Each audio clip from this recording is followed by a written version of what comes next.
Bienvenue à notre étude d'une vie motivée par l'essentiel. Dans cette première session, j'aimerais faire avec vous deux choses. Premièrement, expliquer les conséquences de ne pas prendre le temps de comprendre le sens de la vie.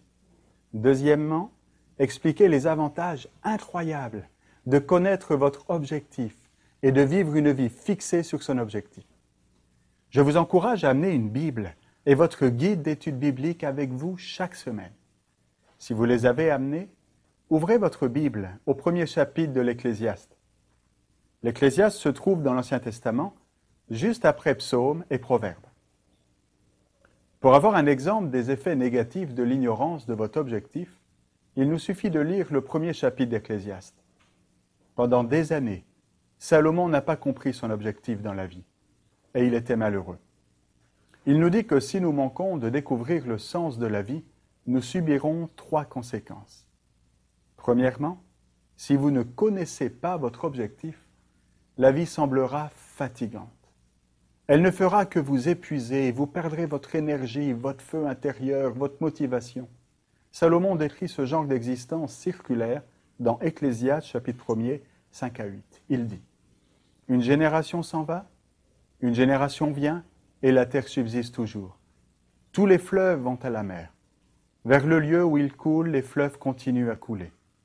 Toute chose se fatigue au-delà de ce qu'on peut dire. » Voici où il veut en venir.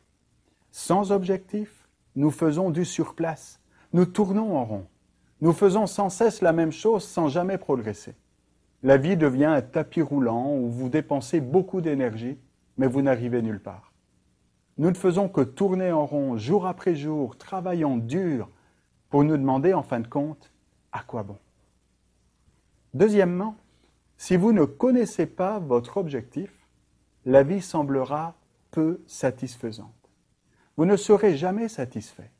Vous vous débattrez toujours avec le mécontentement. Les versets 8 à 10 disent « L'œil ne se rassasie pas de voir et l'oreille ne se lasse pas d'entendre. Ce qui a été, c'est ce qui sera, et ce qui s'est fait, c'est ce qui se fera.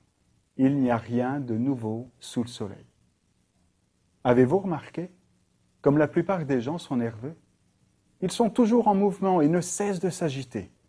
Si vous ne l'avez jamais remarqué, il vous suffit de donner une télécommande à quelqu'un. J'ai lu récemment que le consommateur moyen va zapper environ 350 000 fois dans sa vie. Mais j'imagine que pour certains d'entre vous, c'est la définition d'une bonne fin de semaine. Nous ne serons jamais satisfaits ou en paix tant que nous ne connaîtrons pas notre objectif.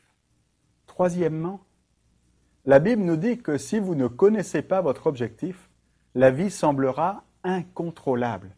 Ecclésiaste 1,15 dit « Ce qui est courbé ne peut être redressé, et ce qui manque ne peut être porté au compte. » Mais de quoi parle-t-il donc?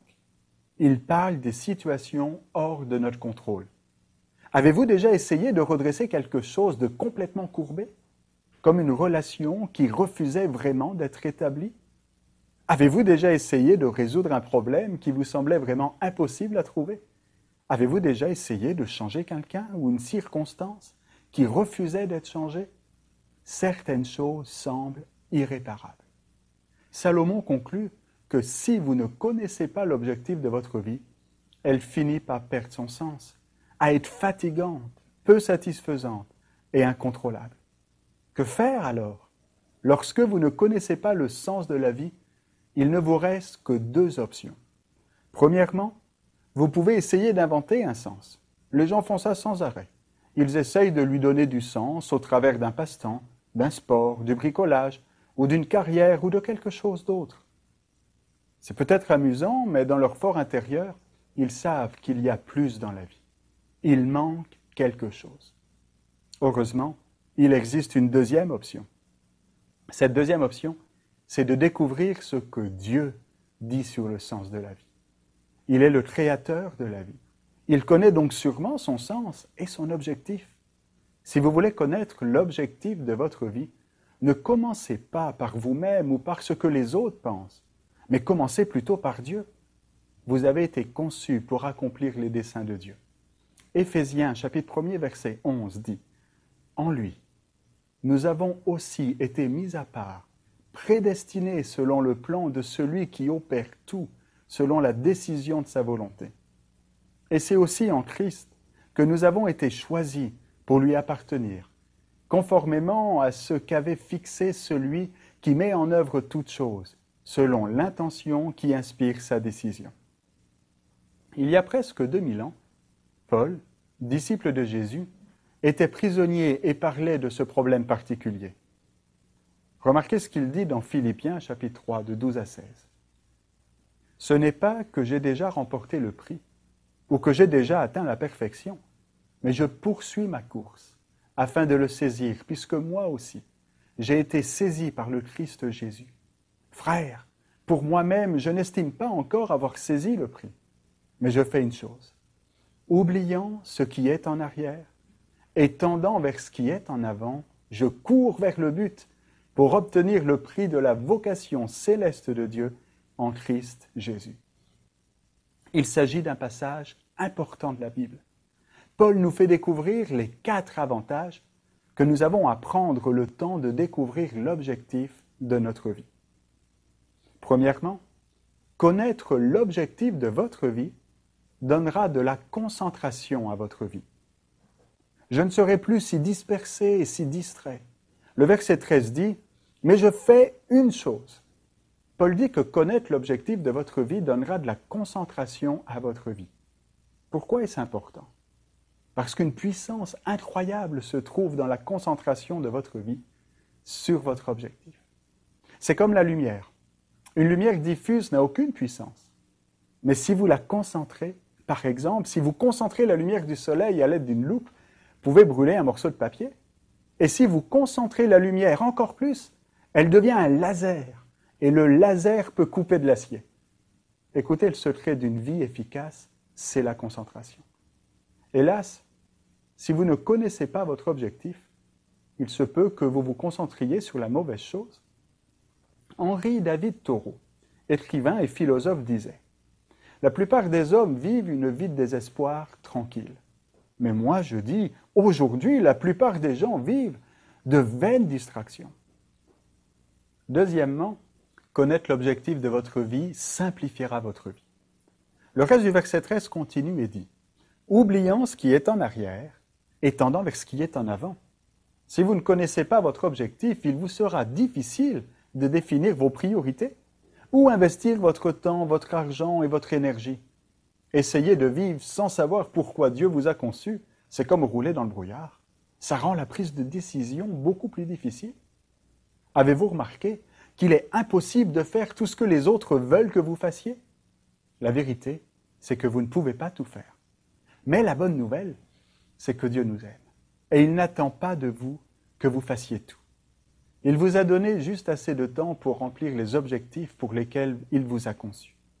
Et donc, lorsque vous commencez à vivre une vie fixée sur votre objectif, votre calendrier n'est plus surchargé et votre niveau de stress descend. Ça a l'air bien, non? Si c'est le cas, ne manquez aucune des sessions de cette série. Ésaïe 26.3 dit « À celui qui est ferme dans ses dispositions, tu assures une paix parfaite parce qu'il se confie en toi. » Ça m'intéresse. La troisième chose que Paul explique est la suivante. Connaître l'objectif de votre vie va augmenter votre motivation dans la vie. Paul dit au verset 14, « Je cours vers le but. » Il sait ce qui est important dans la vie et il court directement vers ça. Un objectif clair et motivant. Dans Jérémie 29.11, Dieu dit « Je connais, moi, les desseins que je forme à votre sujet, oracle de l'Éternel, desseins de paix et non de malheur, afin de vous donner un avenir fait d'espérance. » Vous n'avez pas idée des choses incroyables que Dieu veut accomplir dans votre vie. Enfin, le quatrième avantage de connaître l'objectif de votre vie, c'est que ça va vous préparer pour l'éternité. Écoutez les paroles de Paul. « Pour obtenir le prix de la vocation céleste de Dieu en Christ Jésus. » Si vous ne comprenez rien d'autre de ce que je dis durant cette session, j'aimerais qu'au moins vous compreniez ça. La vie sur Terre, c'est la préparation pour l'éternité. Cette planète n'est pas tout, loin de là. La vie n'est pas un cycle dans lequel nous tournons sans cesse en rond. Vous avez une destinée éternelle. Vous avez été créé pour vivre éternellement. Un jour, votre cœur cessera de battre. Ce sera votre dernière heure sur terre. Mais ce ne sera pas votre fin. Non, non, non. Vous vivrez éternellement. Ce que vous ferez de votre vie sur terre va déterminer où vous allez passer l'éternité. Imaginez ça, disons que j'ai un mètre à mesurer qui puisse s'étendre de Paris jusqu'à Pékin.